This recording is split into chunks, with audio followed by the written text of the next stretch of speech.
Welcome back to the Deep Dive. This is the place where we take the most complex, source-heavy, and influential ideas and really just distill them into the knowledge you need right now. And today, we are cracking open a figure who, he didn't just analyze culture.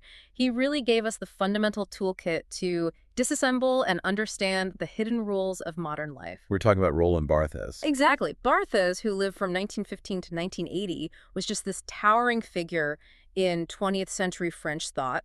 He's a philosopher, a literary theorist, a semiotician. He wore a lot of hats. He really did. And his work provides this incredible bridge between, the very rigorous systems of structuralism and then the radical openness of what came after, post-structuralism. He gave us the ability to look at something as simple as a magazine cover or a bowl of detergent and see the underlying ideology at play. The hidden messages. The hidden messages, exactly. And that is precisely our mission for you, the listener, today. We want to give you a clear chronological roadmap through Barthes' really complex and highly self-critical evolution. It's a fascinating journey. It is. We're going to trace his path from his early kind of defiant stance on literary convention all the way through his brilliant, sometimes playful critiques of modern myths. And then ultimately to his intensely personal and deeply moving final works, his meditations on photography and profound grief. It's a journey that really starts with dissecting the entire cultural system around us. And it ends by analyzing a single subjective tier. It's an incredible arc. And his reach is just immense. His ideas permeate fields so far beyond just literature. You see his influence in anthropology, in visual theory, media studies. You can't escape him, really. You can't. And he was deeply embedded in that Parisian intellectual scene, primarily associated with institutions like the École des Hautes en Sciences Sociales, the ESS, and then later the very prestigious Collège de France. He held the chair of literary semiology there. He did, which was a position created specifically for him. It shows you the kind of impact he had. So to guide this deep dive, we've flagged 4 essential intellectual milestones. Yeah. If you want to understand Barthes, these are the concepts you need to anchor. All right. First, we have Writing Degree 0 from 1953, where he really challenges the nature of creativity itself. Second, the famous collection, Mythologies, from 1957.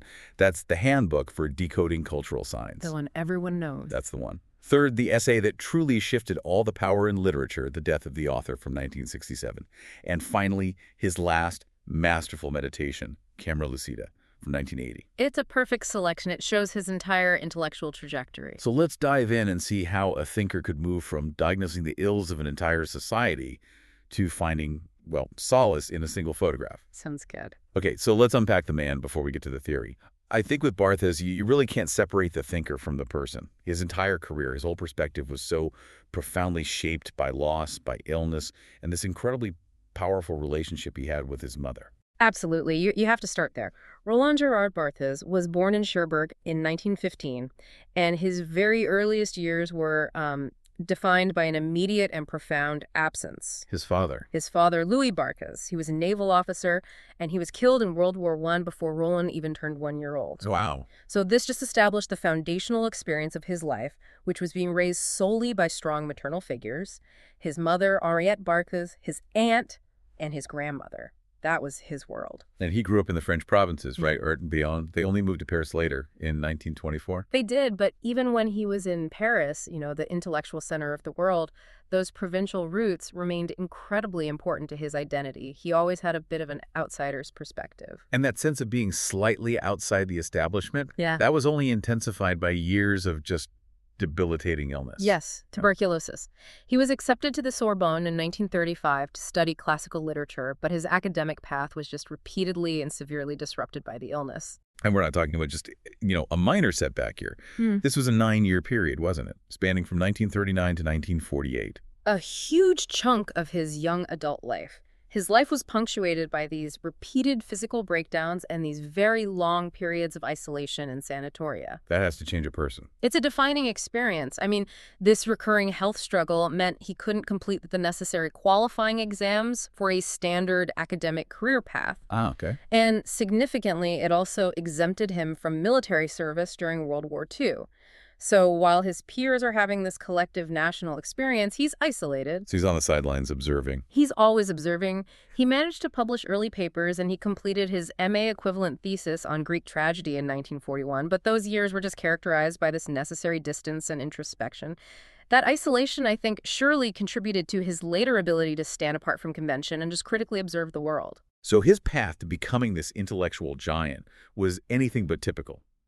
After 1948, he's taking these temporary positions, teaching in places as diverse as, France, Romania, Egypt. Constantly moving, never quite settling. And it was his contributions to the leftist Parisian paper Combat that really became the crucible for his first full-length work, Writing Degree Zero, which dropped in 1953. And Writing Degree Zero is his first major intellectual intervention. It's a direct response to the dominant philosophical movement of the time, existentialism, and specifically to figures like Jean-Paul Sartre. Right. Sartre had written What is Literature in 1947. He had, and in it, Sartre had expressed this kind of frustration, a disenchantment with both the traditional established forms of writing and the experimental avant-garde work. He felt both had become sort of alienated from any real political meaning. So Barthes jumps right into this debate, and he asks this really fundamental question.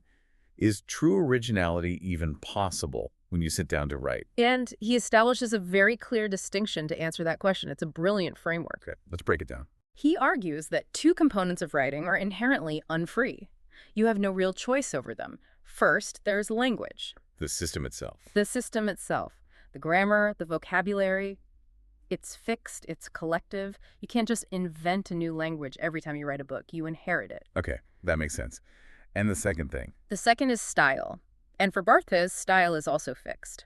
Style is the deeply personal, almost biological history of the writer. It's their personal unconscious, their idiosyncrasies, the rhythm of their body. So it's not something you choose, it's something that you are. Precisely. So neither of these can be purely creative or original.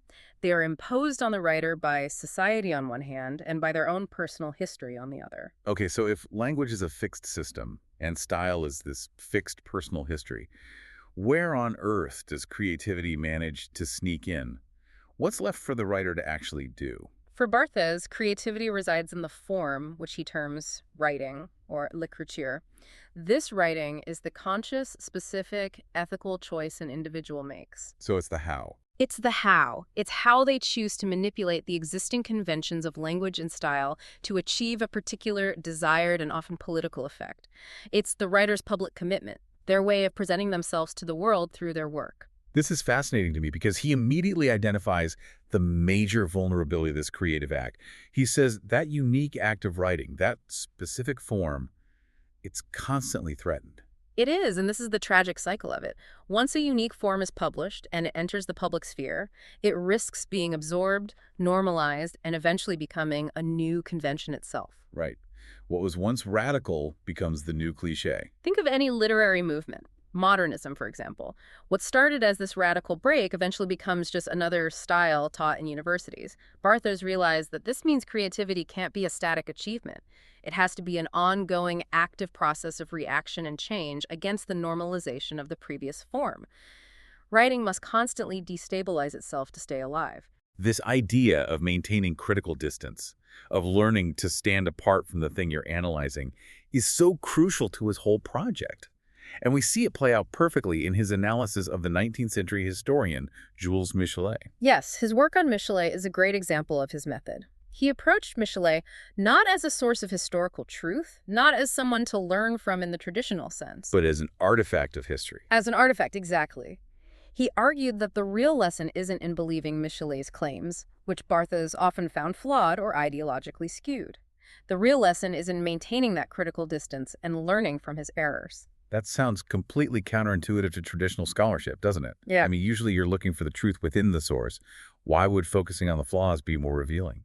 Because by understanding how and why Michelet's interpretations were flawed, you gain this profound insight into the unacknowledged cultural frameworks, the prevailing ideologies of his historical period. The error reveals the system that shaped the thinking. So the mistake is more valuable than the fact. In a way, yes. The error tells you about the unseen assumptions of an era, which is a much more valuable piece of knowledge than just the objective facts alone. So this is really the foundational belief that defines Barthes' entire career. The role of art, the role of critical thought, is to interrogate the world, not just to explain it or justify it, which is what he felt Michelet was doing. Interrogate is the perfect word. And that's why he praised avant-garde writing, because its obvious artificiality, as he put it, forces the audience to maintain that objective distance. It prevents the reader from passively consuming the work as some kind of natural truth. It keeps you awake. It keeps you critical. Exactly. And this powerful intellectual tool of interrogation, well, it soon found its ideal application in the booming consumer culture of the 1950s. That's a perfect transition, because Barthes' intellectual evolution brought him to the Centre National de la Recherche Scientifique, the CNRS, in 1952. And there, studying lexicology and sociology, he really got the formalized methodology he needed to apply this critical distance to the mundane, everyday realities of the world. He was settling into semiotics, the study of signs and symbols. And this is where the mythologies essays come from, which, for my money, is some of his most accessible and enjoyable work. For 7 years, he was writing these acute, often very witty, bi-monthly essays for a magazine. Lettres Nouvelles. And they were later collected in 1957. The topics were just delightfully unexpected. Professional wrestling, soap powders, a specific model of car, a steak and chips dinner. Things people didn't think were worthy of serious analysis. At all.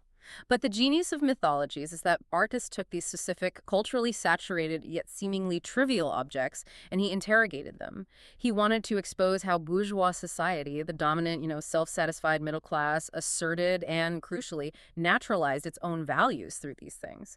He showed that cultural signs are never neutral. They are always performing an ideological function, reinforcing the dominant status quo. Always. So before we dive into his specific examples, which are fantastic, we need to spend a little time on the mechanism he developed, the 2 levels of signification. Because once you understand this semiotic layering, you can decode basically anything in your world. Absolutely. Think of this as a kind of linguistic sandwich. The first level is the foundation. He calls it the language object, or the first order of signification. Okay. This is the classic sign that you might learn about in an intro class. It's the relationship between a signifier, the material image or word, and a signified, the concept it refers to. And together they create the sign, which is the literal meaning. So the word rose is the signifier. The concept of the actual flower is the signified. Exactly. Simple enough. But Barthes realized that in modern consumer culture, that entire first-order sign, the rose itself, then becomes the signifier for a whole new system. It becomes the building block for something else. Precisely. And that's the meta-language, or the second order of signification. This is the language that we use to speak about the first order, and this is where the myth operates. Yeah. The sign of the first order is taken, and it's used to transmit a second-order sign, a connotation, which functions as a bourgeois cultural myth. And the purpose of the myth is to take something that is cultural, that's a choice, and make it appear natural, God-given, inevitable. You've nailed it. It makes ideology look like nature. Let's apply this immediately, using his own famous examples. Let's start with wine. Okay, wine. The first order is simple. Wine is a fermented alcoholic beverage made from grapes. That is the literal sign. Clear. But in France in the 1950s, the bourgeoisie adopted this sign and related it to a new signified, the cultural myth. The myth promoted wine as this essential, robust, healthy, daily habit, something integral to the French identity and, physical strength. A working man drinks his wine. Exactly. And the ideological function of that myth. Well, it conveniently glosses over the uncomfortable realities of wine. That it's a drug, that it can lead to ill health, alcoholism, social problems. It neutralizes all of that. By turning it into a naturalistic truth, of course, a working Frenchman drinks wine, the bourgeois value system asserts its control, it masks the reality, and it diffuses any potential critique before it can even start. It's so powerful. And he connects these ideas directly to Marxist concepts, doesn't he? He sees these everyday objects as tools of ideological reproduction, of commodity fetishism. Absolutely. Think about his analysis of the Citroën car, which he saw as the ultimate expression of this in the 50s. The Citroën DS, specifically. A beautiful car. A beautiful, almost futuristic-looking car for the time. The first-order sign is simple. It's a vehicle, a functional tool for transport. But Barthes saw that the myth transformed it into something else entirely, something much bigger. He interpreted it not just as a car, but as a modern cathedral. Yes. It symbolized the fetishization of consumer goods. People weren't just buying transportation, they were buying a piece of technological perfection, a kind of sacred object that had replaced the spiritual in a consumer society. So the physical form of the car, the clean lines, the smooth surfaces, that was a signifier. Loaded with the signified of absolute modernity and almost divine engineering. And all of that was masking the reality that it was, at the end of the day, a commercial product designed to make money for a corporation. And sometimes the ideological message is far more subtle, even sinister. Let's talk about the magazine cover example. A black soldier in a French military uniform saluting the French flag. A very famous example. The literal image is straightforward. A soldier performing a duty. That's the first order sign. But the meta-language, the myth, takes hold instantly. What's the myth here? It becomes this subtle, powerful, yet non-explicit reinforcement of French colonial ideology. It silently asserts that the French Empire is universally accepted, that colonial subjects are happy, willing participants, and that the national unity is organic and natural. It asserts the status quo without ever having to engage in an explicit political debate. It just is. It presents a picture of harmony that erases all the violence and oppression of colonialism. Exactly. Its ideology laundered through a seemingly innocent image. I have to pause here because this level of dissection, it sounds like a huge amount of work. And he was applying this to everything, even professional wrestling. Oh, the wrestling essay is fantastic. It's a great example of his wit. He analyzed wrestling as a spectacle that openly performs the idea of good versus evil. Yes. He noted that unlike boxing, which is about trying to find a winner in a contest of skill, wrestling is about the spectacle of excess. It's an exercise in social justice where the villain is punished and the hero is validated. So it satisfies a moral need in the audience. Precisely. The ideological myth being consumed is not about sport.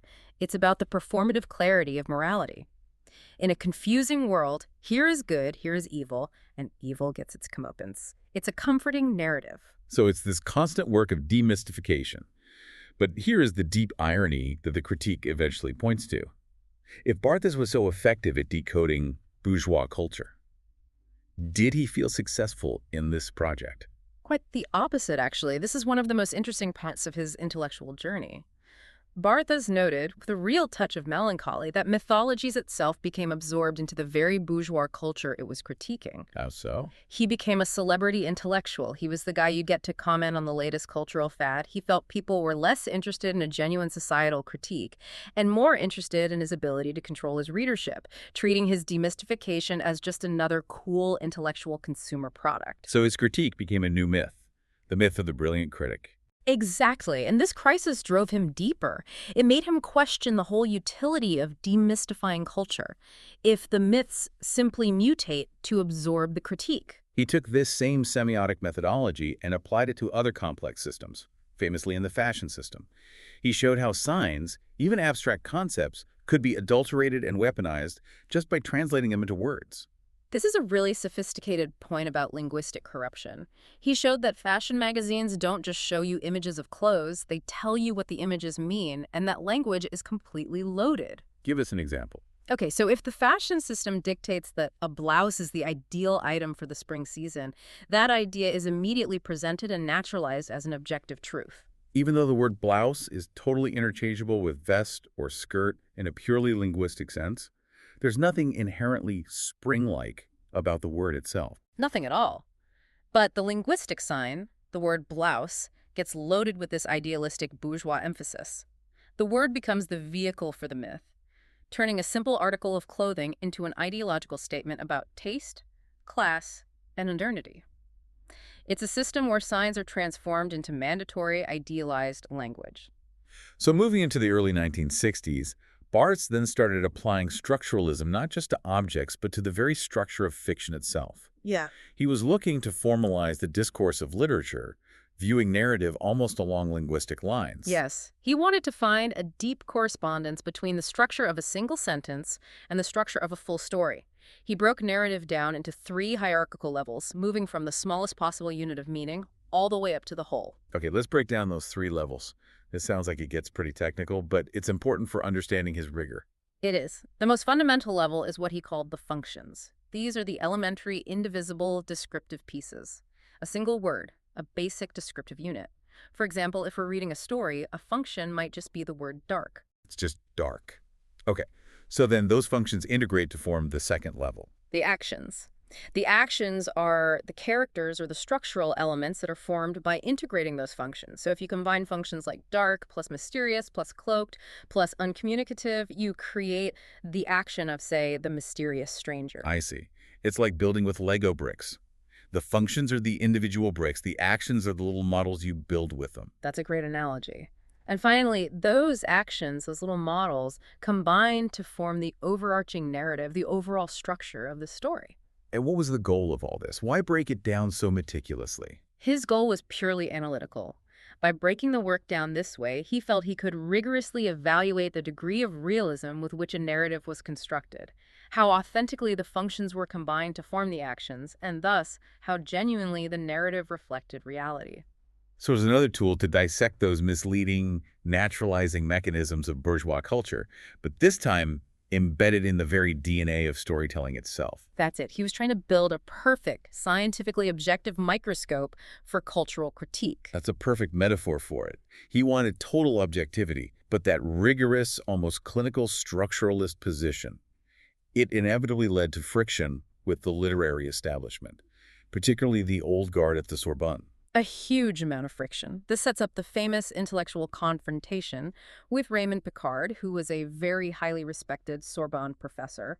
Picard launched a very public, very pointed attack on Barthes and others, lumping them together and labeling them French New Criticism. And Picard's attack was, what, that they were being too obscure? It was deeply conservative. He accused this new critical movement of being obscure, jargon-laden, and just disrespectful of the deep established roots of French literary tradition. He was essentially defending the authority of the traditional interpretation of literature, the one true meaning approach. And Barthes' response, which was a book called Criticism and Truth in 1966, was, well, it was scathing. He didn't just defend himself. He went on the offense. He absolutely did. He argued that the old bourgeois criticism, the kind Picard championed, was guilty of actively avoiding the finer points of language, of structure, of meaning. He basically said they were lazy. And he also accused them of deliberately ignoring challenging modern theories, right? Specifically Marxism. Yes, because those theories made the comfortably entrenched establishment uncomfortable. Barthes saw traditional criticism as just another tool of the doxa, another way of protecting the established intellectual status quo. This conflict really highlights the key intellectual turn that was brewing in the late 1960s. Barthes and other structuralists were already starting to encounter the limits of their own closed scientific systems.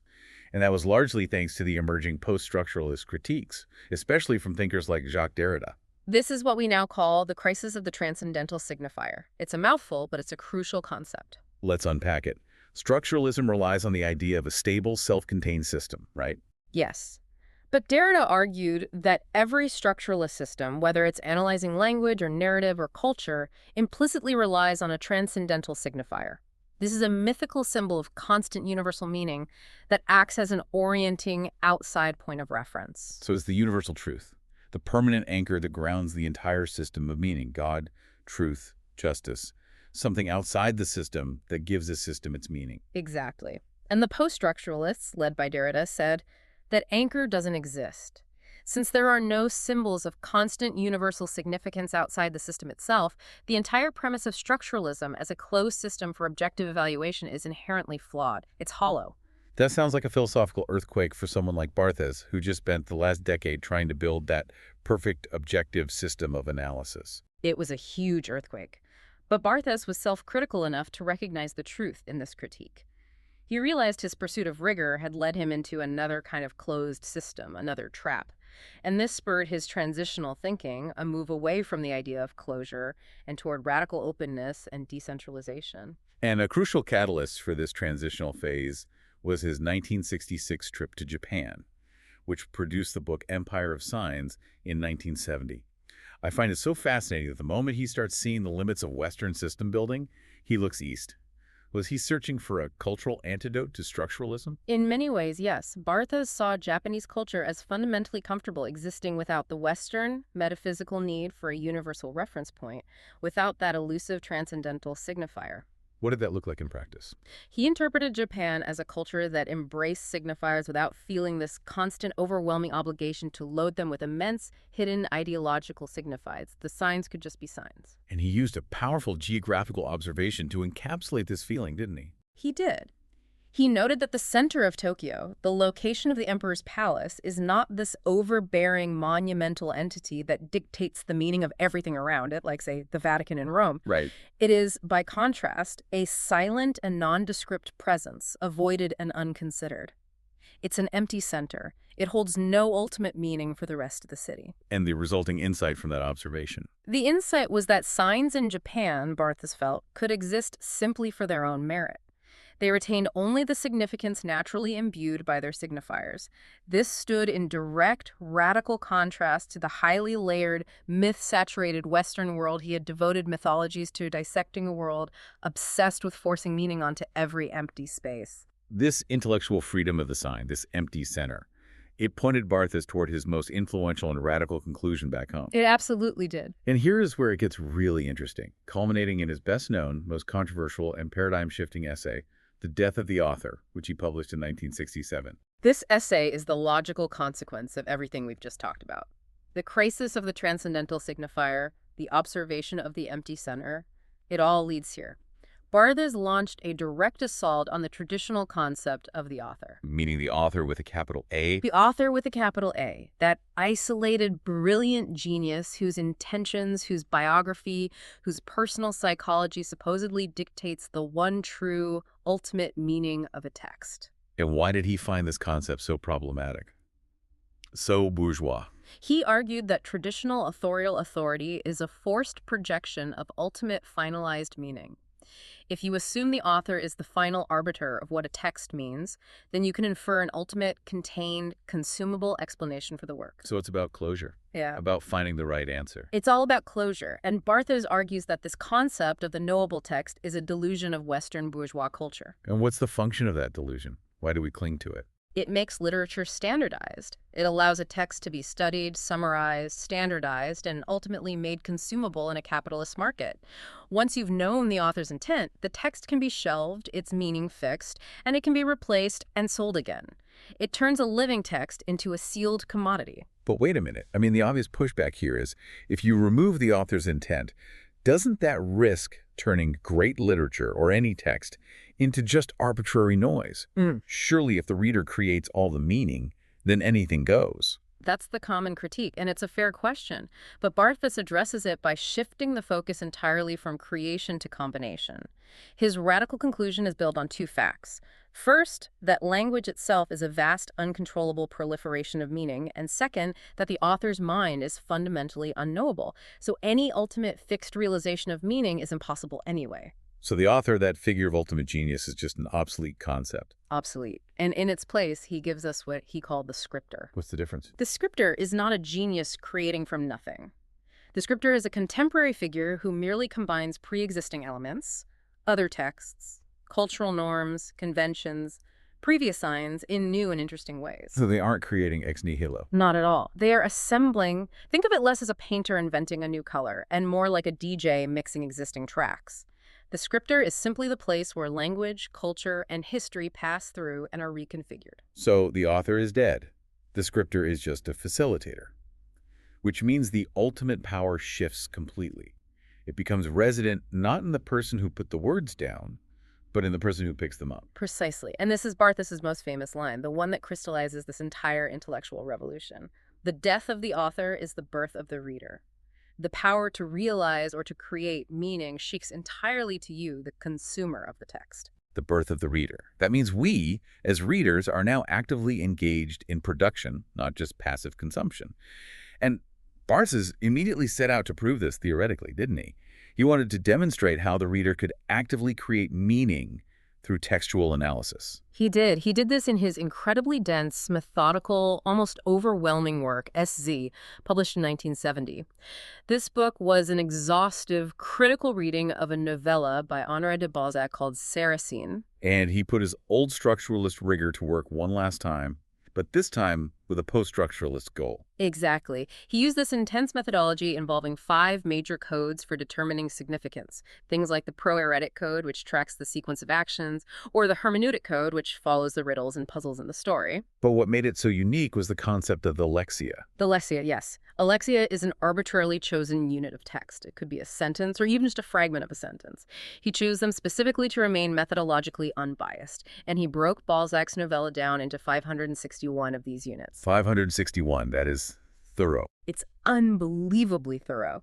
And then he applied his 5 codes to each and every one of them. So what was the grand revelation after this exhaustive microscopic analysis? What did he find? He found that even in a highly celebrated text like Saracen, there were significant restrictions, particularly in sequential elements like a rigid timeline and a very clear narrative causality. And these restrictions, he argued, limited the reader's freedom of interpretation. They closed down the possibilities for meaning. They did. And this finding led him to define the ideal text not by its success in accurately reflecting reality, but by its reversibility, its openness to the greatest variety of independent, productive interpretations by the reader. And this is where we need to nail down the 2 terms that became Barthes' most enduring legacy for literary studies: the readerly text and the writerly text. These are essential tools for understanding the intellectual freedom a text allows you. Absolutely essential. So the readerly text, or text lizable, is the text that requires the reader to be passive. You merely locate a ready-made meaning that's been planted there for you. It's a consumption model. It is. Barthes noted that these texts are controlled by the principle of non-contradiction. They're neat, they're resolved, they're predictable, and crucially, they do not disturb the doxa. Okay, let's pause on the doxa again. This is that Barthesian term for the collective, unacknowledged system of cultural meaning, the common sense or received wisdom that everyone just accepts without question. Exactly. And readerly texts reinforce the doxa. They're safe, they're comfortable. Barthes has described these as making up the enormous mass of our literature. They are commodities, like a cupboard where meanings are neatly shelved and safeguarded. So a formulaic blockbuster movie script, or a conventional detective novel where the solution is known and fixed from the start. Perfect examples. They're easily consumed and then put away. Conversely then, the writerly text, or text scriptable, is the ideal. How does reading a writerly text feel different? It feels like work in the best possible way. It demands that the reader become a producer of the text. It's an active, creative engagement. So if a readerly text is a pre-cut jigsaw puzzle with only one correct solution, a writerly text is a set of Lego blocks that can be built in infinite ways. It's resistant to classification. It avoids being plasticized by some singular system, whether that's a specific ideology, a genre, or even a system of criticism. It's open to the infinite play of the world. so we're talking about complex poetry, fragmented fiction, texts that actively defy any sense of narrative closure. Exactly. The act of reading itself becomes a form of intellectual work, a form of writing. But Barthes has realized that even his most rigorous critique in SE had limitations, and the way mythologies was absorbed into the bourgeois mainstream showed him how difficult it was to generate lasting political change through critique. This drove him to ask a very profound question. Which was? If systemic critique always fails, and if all language eventually gets trapped by the doxa, where can true intellectual freedom, a space of genuine non-alignment, actually be found? That is the perfect philosophical bridge to his next and perhaps most personal phase. Barthes became intensely concerned with this conflict between the doxa, that restrictive, pigeonholing language of popular culture and received truth, and what he called the paradoxa, open, non-committal, and challenging language that refuses to be pinned down. And he made a surprising pivot, looking at political discourse. Despite its fundamentally anti-ideological stance, Barthes felt that even Marxist theory could fall into the doxa trap. He did. He argued that political critique, regardless of its alignment left or right, often uses violent language with assertive meanings. By asserting a new, definitive framework of truth, it risked just replacing one closed system with another. So it became culturally assimilating, just swapping out one form of common sense for a new, equally restrictive one. Precisely. So his reaction to this realization that even radical anti-ideology can become ideological was to turn away from political systems entirely and to focus on something completely outside the realm of both conservative society and militant leftist thinking. Hedonism, pleasure, the physical experience of reading. Right, which resulted in The Pleasure of the Text in 1975. This shift represents a move toward the body and toward subjectivity. The core concept here is jouissance, which is more than just pleasure. He translated it as bliss in reading, the ultimate cathartic climax of the reading experience. And how is this bliss achieved? What does it feel like? It's that moment of profound textual immersion where you become utterly lost within the text. It's a sudden, unexpected rupture of your cultural boundaries, the moment when the text strips away your social identity, your history, your ideology. So it's a loss of self. It's a complete loss of self. And Barthes argued that this pure feeling signifies an impact of reading that is experienced outside the limiting social realm.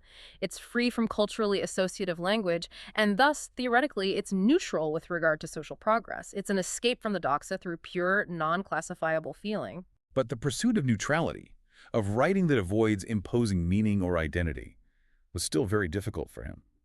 He felt even his own past critical works suffered from an incidental use of loaded associative language. He was his own harshest critic. And to solve this, he attempted to create a novelistic rhetoric structured specifically to avoid asserting definitive meaning. This resulted in A Lover's Discourse, Fragments in 1977. The structure of that book is so telling. It's not a novel. It's a collection of fictionalized reflections, fragments of an unrequited lover who is seeking signs of affection from their beloved. And the book exposes the illusory myths that are inherent in that pursuit of love.